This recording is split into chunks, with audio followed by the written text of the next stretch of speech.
Welcome back, viewers. This is Upper English, and I am Sonta. We are still on Section A, was English language, all about writing, and Section A is about writing indeed. 5 questions there, and you have to choose one of them. This last episode is about content analysis, what you are asked to do, okay? You have to analyze the essence of the question. We hinted at it in the first episode of this series. Now we will analyze that aspect, and we'll end this episode with some advice on what question or which question of the 5 to choose. So we begin by looking at the structure of questions under Section A. There are 5 questions. We say every question under Section A has 3 parts, okay? To a large extent, 3 parts. The situation, meaning what is happening. The task, meaning what you must write about.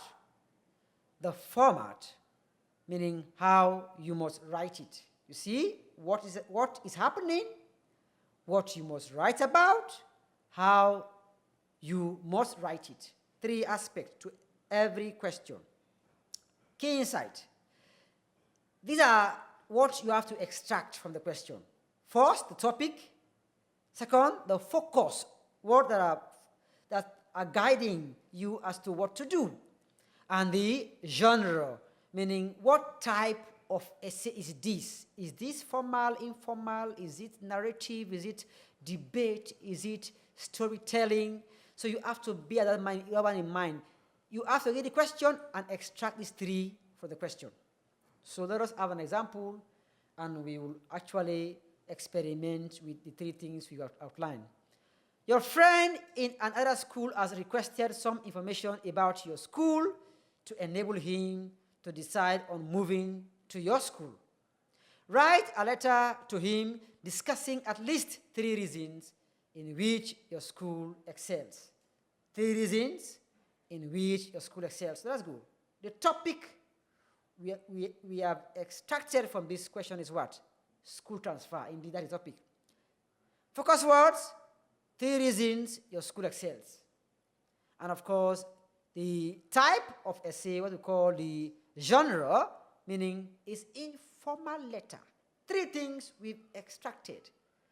The topic, school transfer, the words that are guiding us around that topic, in 3 areas your school excel, and in the fact that indeed we are dealing with an informal letter that point to the type of writing. So we have a look at roadblocks. When you read the questions, or when you read the question, what seems to prevent you from interpreting it? We say poor vocabulary can prevent some candidates from interpreting the given question. Well, some, not all, some.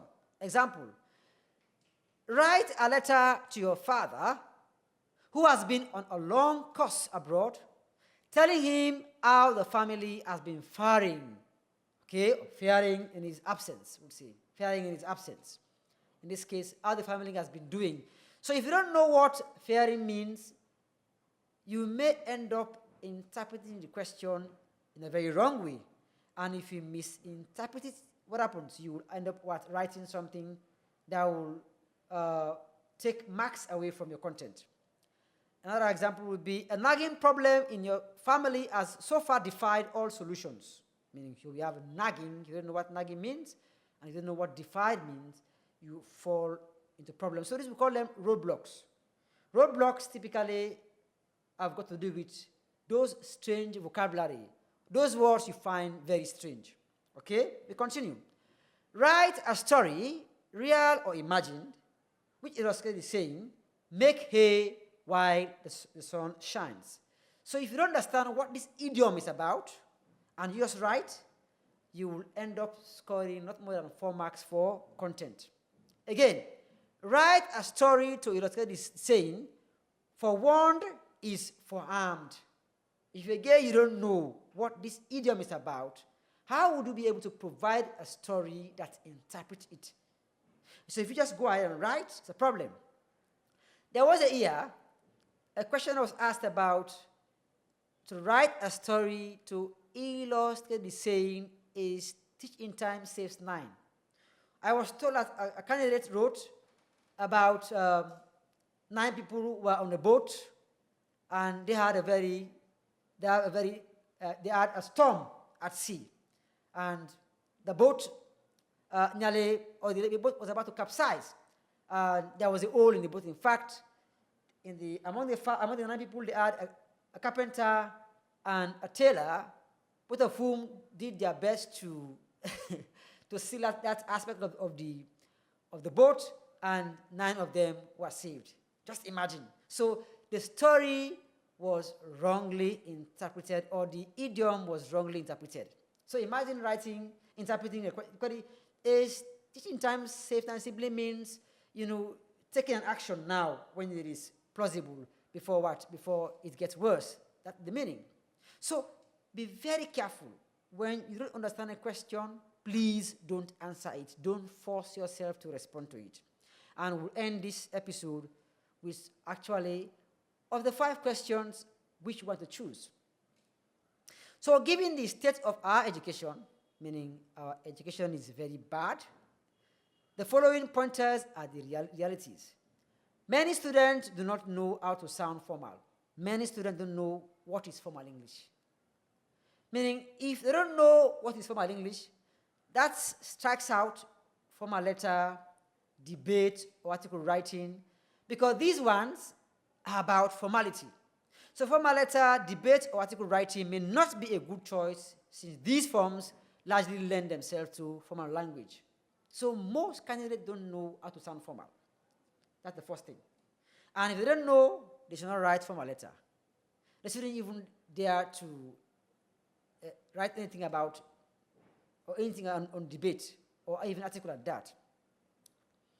And in addition to this, many schools do not teach essays that stimulate higher order thinking. We say higher order thinking, we are referring to being able to look at something very critically, analyze it, look at its pros and cons, examine it. So that kind of thinking is called higher order thinking. If they only ask you to remember and to understand, that is called lower order thinking.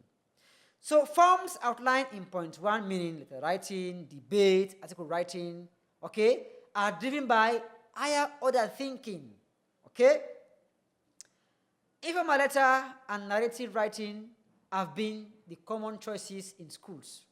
So because many schools don't teach debate, formal letter, article writing, and because many candidates do not know how to sound formal, many students or many candidates in fact have got used to informal letter and narrative since NPSC days, NPSC, Becker, and even up to us. So what seems reasonable for them will be informal letter and narrative writing. These options promote lower order thinking and are tuned to the informal English most students are exposed to. So which one to choose of the 5? Which one? Is it formal? Is it debate? Is it article writing? Is it informal letter? Is it narrative, being the last question? So WASC narrative questions are mostly clad in idioms. When you look at narrative questions, they are mostly dressed in idioms. If you fail to interpret the idiom, you may not be able to do well on the content. You see? So we are now left with what? Informal letter. Sadly, this is what you have to look at. Note, this advice does not apply to candidates who are well trained. If your school is doing well, you have mastered formal letter, informal letter, debate, article writing, wow, the choice is yours. If you want to write speech or informal letter, debate, and you want to leave out informal and narrative because you think they are everybody's go-to option, and you want to lend yourself to the higher order thinking questions. Okay, so for you, no problem. The choice is yours. But for those who are struggling, average students, my advice is to write informal letter or narrative. And why, again, you should be very careful with narrative, because most narrative questions are addressed in idioms. If you fail to interpret the idiom, you will fail to score good grades on the content. That is my advice. And after all, it's about clarity. If you write in a way the examiner will not be able to read and understand, and for every sentence that appears incomprehensible, the examiner will underline it. So we underline 4 lines, 5 lines, 6 lines, 7 lines. What happens? They will take a toll on your expression, because it's about expression. You should be able to say things in a very clear language at that. You see, so we proceed. A reminder of our learning outcome. We say, by now, you must have what? Understood the types of questions found under section A, meaning debate, article writing, formal, informal, speech writing, and so on. You must have understood the marking parameters, the 4 marking parameters. We have content, organization, mechanical accuracy, expression, and you must have what? Understood the truth about those parameters. By now, you must have understood the nature of paragraph writing, paragraph development, and you must have understood the fear found in content analysis. That simply means that when you read the question, you must be able to extract 3 things there. And the fear is that there are words that may blow your understanding, and it is very apparent in narrative questions, meaning questions that have got idioms requiring you to interpret them. And by now, you should be able to understand how to plan before writing, and you must have seen a better way. You must have got good reasons, in fact, why you should choose informal letter for those students who are trying. For those actually who are well-trained, the choice is up to them. So from the first episode until now, we have come from far afield to analyze section A, which actually goes for 50 marks, 50 minutes. And of course, we have outlined those things that you have to do in order to get the best of those marks. Without much ado, I have been your humble presenter, Sonta. Until next episodes, Tata.